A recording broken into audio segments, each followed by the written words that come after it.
good day, our friends. The Joster and I are off for an adventure. We're going to a place that we've never been to before.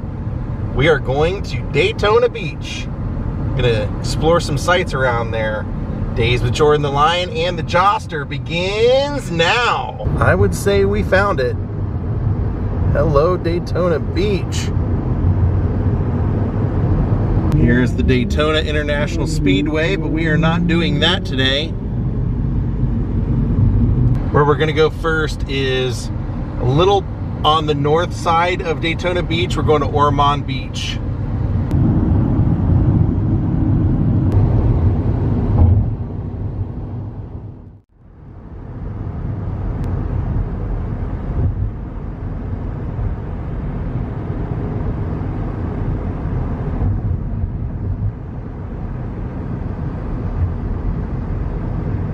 So there's actually a handful of stuff that I want to see today, and we're gonna actually see two things that are some of the most iconic wrestling things that ever happened, and they happened in Daytona Beach, and they both happen to include the great Hulk Hogan. So I want to go to one of those first and kind of tell where it all started. Hey, look at that. Even in Daytona Beach you can find the Statue of Liberty.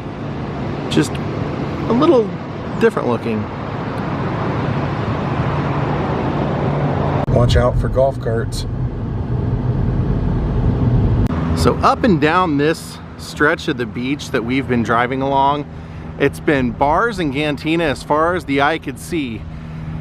And back before Hulk Hogan was ever Hulk Hogan, there was a bar here where Hulk Hogan became kind of Hulk Hogan, or at least where Terry Bollea's life changed from being an aspiring rock star to being on the path to being the most famous wrestler in the world.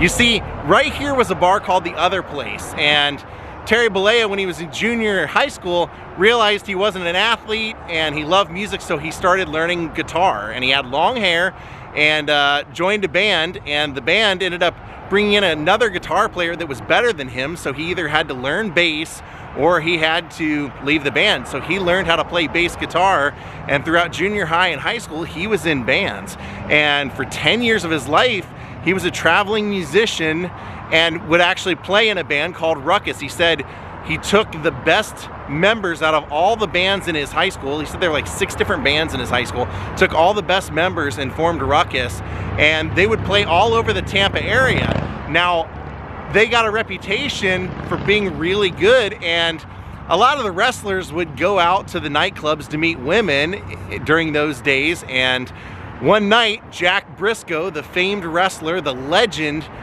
came in here looking to meet some wild women, he said one night, and saw the band Ruckus on stage and saw Terry Bollea, who was, you know, 6'6", 6'7" bass player with long blonde hair, and he had a good look. And so Jack Briscoe said he went up to him afterward and said, "Have you ever thought of being a wrestler?" And Terry Bollea said, "You know, I grew up loving wrestling, but I never thought that I could do it." And he ended up, you know, basically telling Terry Bollea, "Tomorrow morning, 9 a.m., Tampa Sportatorium, we're gonna try you out, we're gonna break you in." And that's where Hulk Hogan's life changed. He ended up becoming a wrestler after this and leaving the rock and roll days behind. Now, it's crazy because, you know, Hulkamania would run wild all through the 80s, but then in 1996, back here in Daytona Beach, Hulk Hogan would make wrestling history again. Maybe, and even some say, the biggest night in wrestling history. So let's go over to Ocean. Yeah, they tore The Other Place down to become a parking lot. But man, isn't that crazy to think? You know, the guy had been session musician in bands for like 10 years, thinking that's where his life would really just, you know, take off, and then one night here he gets invited to go train to be a wrestler, and it changes his whole life. And that took place on the corner of Atlantic and Cardinal Drive.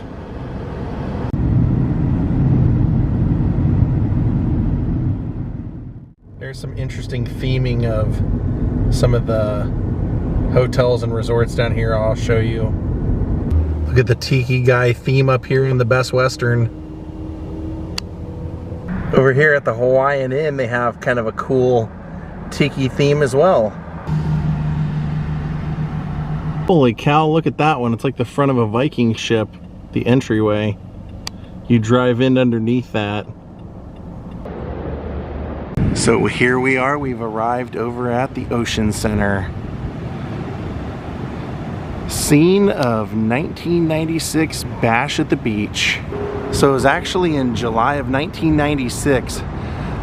The Wrestle Wars had really heated up, and WWE had just made Stone Cold Steve Austin the King of the Ring, and he had done his Austin 316 speech a month before, and there was an invasion angle going on in WCW where Scott Hall and Kevin Nash had been interrupting WCW shows and making people kind of think that WWE was invading WCW. So this night was huge for Bash at the Beach because what was going on, or what was supposed to transpire, was that WCW was putting up their greatest athletes against the NWO outsiders. So it was going to be Macho Man Randy Savage, Sting, and Lex Luger, and they're all in Sting's face paint, and they were going to take on Scott Hall and Kevin Nash and a surprise mystery partner. And Tony Schiavone throughout the entire night had talked about wondering who this third partner was, and once the match started, we never saw a partner. And this match continued on for quite some time. It was a really great match, and actually as a spectator then, and even watching it now, a lot of the times I get so wrapped up in the match that I forget that there was supposed to be a third member, but all of a sudden we see someone come walking down the aisle, and that was the night that it all changed, because we saw the Hulkster walk down the aisle. And when the Hulkster came down, people thought he was there to save the day, except he dropped the leg on Macho Man Randy Savage and went bad.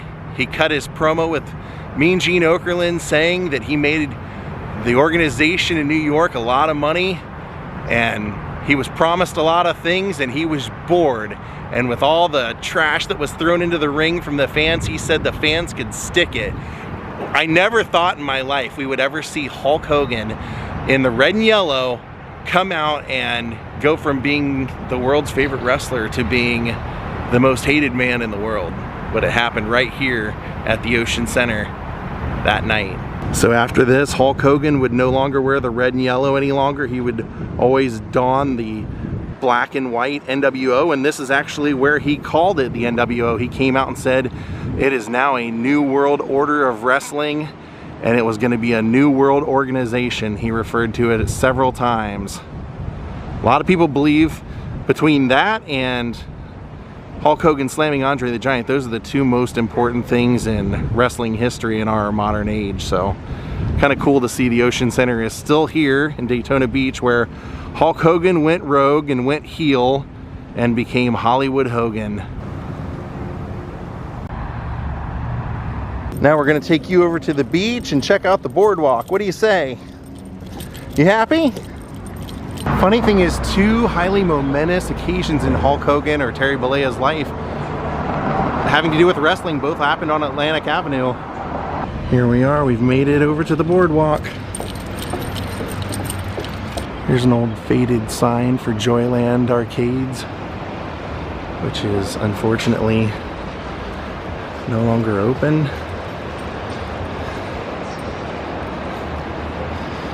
Look over here. One of the most famous beaches in America. Beautiful Daytona Beach.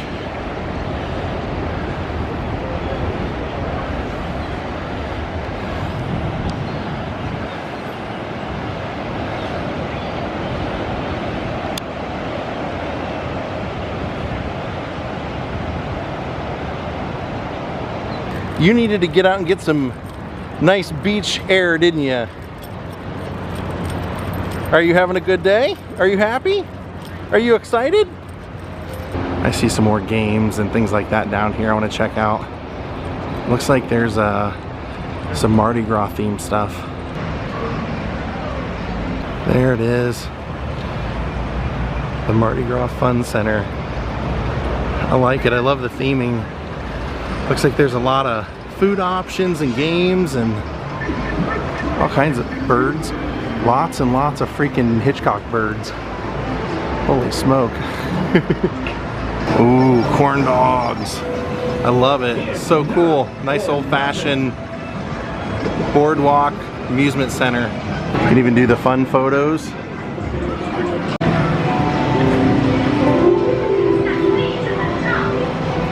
Space Invaders. Hey, that's Jaw's middle name, Space Invader. And he is a Space Invader too. Look at that. What's an arcade without skee-ball?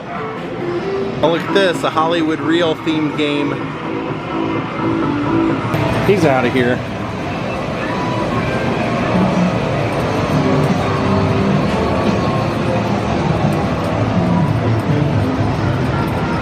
What's a boardwalk without a beach shop, of course, right?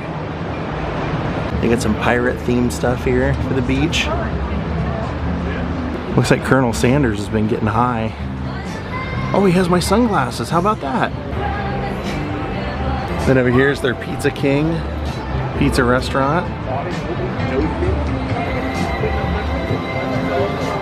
Oh, look, there's like a historical placard here that says 1903 in March, Winton races against the Pirate, brought here by Ransom E. Olds, originator of Oldsmobile and REO vehicles. The Pirate, driven by H.T. Thomas, is barely beaten by the Bullet in this first side-by-side race on the beach.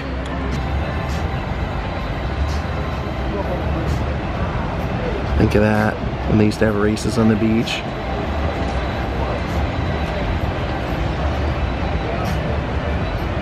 Oh, there's somebody out there sailing. I wonder if it's Dr. Marvin and Bob Wiley.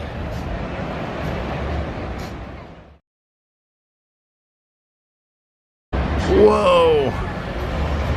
John and I are gonna walk down to the opposite side of the boardwalk because I think they have a band shell down there and I'd like to check it out. Oh, we gotta check this out on the other side of the volleyball court.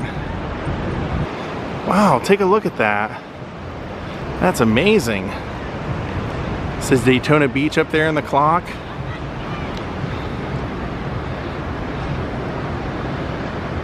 Absolutely amazing rock structure.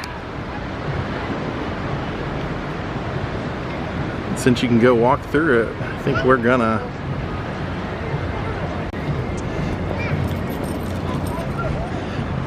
Oh no, it looks like it's surrounded, but we can look in it at least.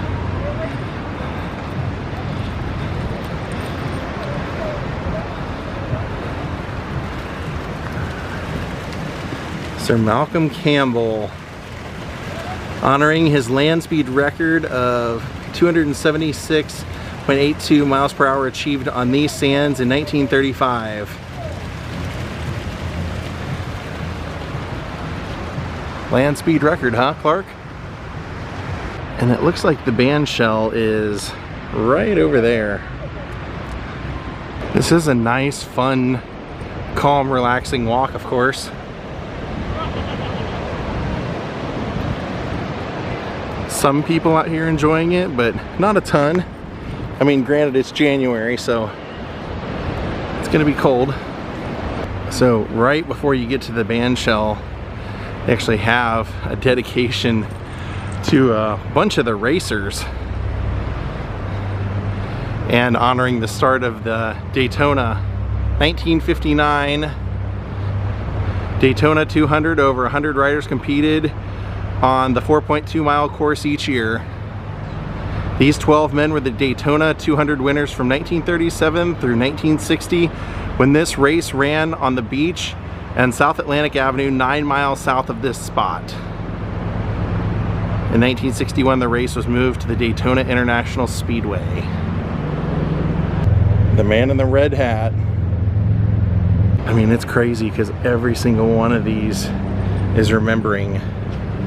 You can see down here, it's remembering several people.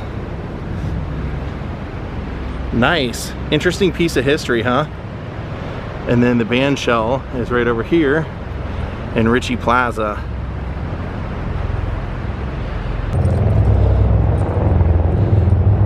Wow, that is beautiful. This whole plaza is... Whoa, what is this, military ops?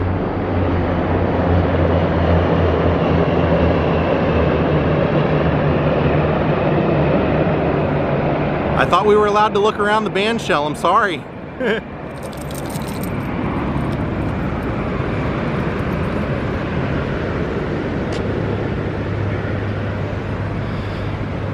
I feel like I'm in Lisbon right now.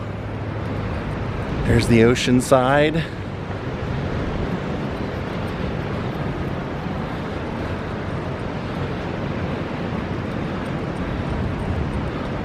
And people just hanging out, enjoying the weather.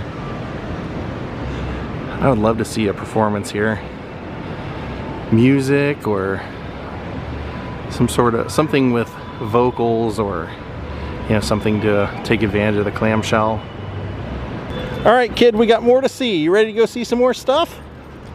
Okay, so my question is, the sign that says no climbing, is that meant for me not to climb on the octopus, or the octopus not to climb on the wall?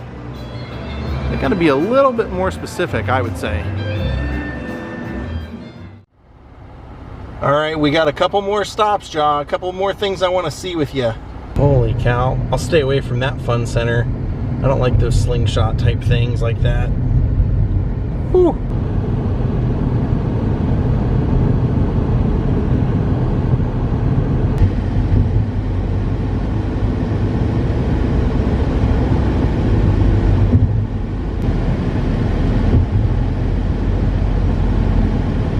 So you can tell that we are at Jackie Robinson Ballpark here in Daytona.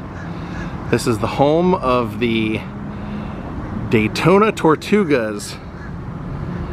Now you're probably wondering, why is Jackie Robinson remembered here? Why'd they name the field after him? Well, let me tell you.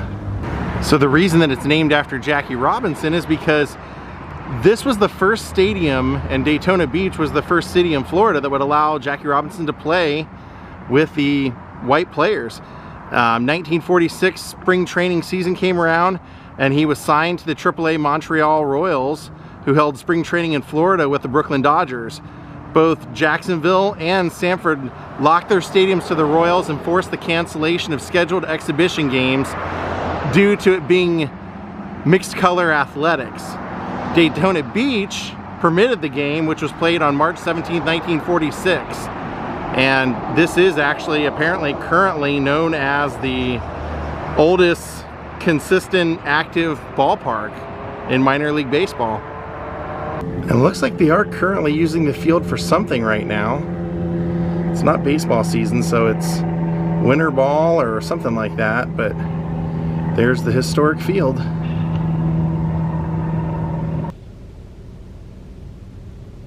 Fortunately, they're doing some construction, so I can't get right up there on it, but there you can see that is a statue of Brownie, the town dog of Daytona Beach. And it was a stray dog that lived in the town from 1939 till 1954. He lived in a custom dog house, had a bank account, and dined on steak and ice cream. He had no owner and was loved by the entire city, and is one of the most visited dog graves in the country. How about that? Right there across from the stadium. You can even see the stadium right behind Brownie right there. What a hero, huh? Basically lived his best life, had no owner, and everyone took care of him and just loved him for it. Well, my friends, John and I are gonna call it a day. I hope you enjoyed our little jaunt around Daytona for our day one. We have something else we want to do today, and so we're gonna wrap it up here for now. Thank you all for watching. If you're new here, please hit the like button, please subscribe, and ring the bell for notifications. We'll see you all next time. Have a great night, and goodbye.